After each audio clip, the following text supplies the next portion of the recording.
Hello everyone, మీకోసం ఈరోజు active voice అంటే ప్యాసివ్ వాయిస్ అంటే ఏంటనేది తెలుగులో మనం నేర్చుకుందామండి. ఈరోజు వాట్ ఈజ్ యాక్టివ్ వాయిస్?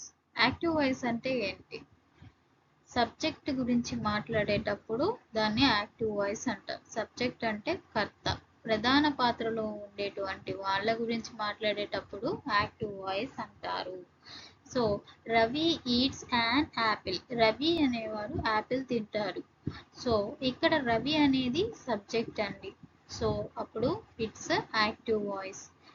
ఇంకో example, she cleaned the room. ఆమె గదిని శుభ్రం చేసింది. షీ అనేది చేసింది కాబట్టి యాక్టివ్ వాయిస్ ఇది. Okay, next, what is passive voice? Passive voice అంటే ఆబ్జెక్ట్తో కూడుకున్నది, కర్మ. మీది దృష్టి ఎక్కడ ఉంటుంది? ఆబ్జెక్ట్ మీద ఉంటుంది. సో ఈ పని ఎవరు చేశారు ముఖ్యం కాదు, కానీ పని జరిగిందా లేదా అనేది ముఖ్యం. Example, an apple is eaten by Ravi. ఒక యాపిల్ రవిచే తినబడింది. ఇప్పుడు యాపిల్ మీద ఫోకస్ ఉంది. This is a passive voice. Okay, ఇంకో example, the room was cleaned by her.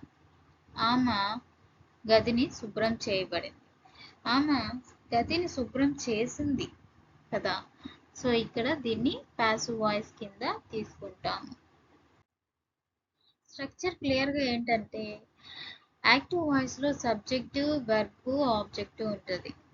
Okay, passive వాయిస్కి వచ్చేసరికి object plus be verb plus V3 plus by plus subject ఉంటుంది.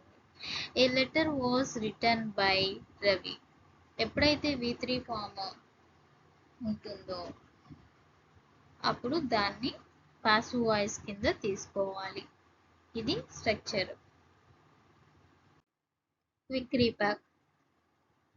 యాక్టివ్ వాయిస్ కర్త, సబ్జెక్ట్ పని చేస్తుంది. పాసివ్ వాయిస్ పని ఎవరి చేత జరిగిందో వివరించడం. Use the passive voice when the person who does the action is not important or unknown. Okay, ఇంకా కన్ఫ్యూజ్ అవుతున్నారా? కింద కమెంట్ చేయండి, మీకు ఉదాహరణలతో బాగా ఎక్స్ప్లెయిన్ చేస్తాను.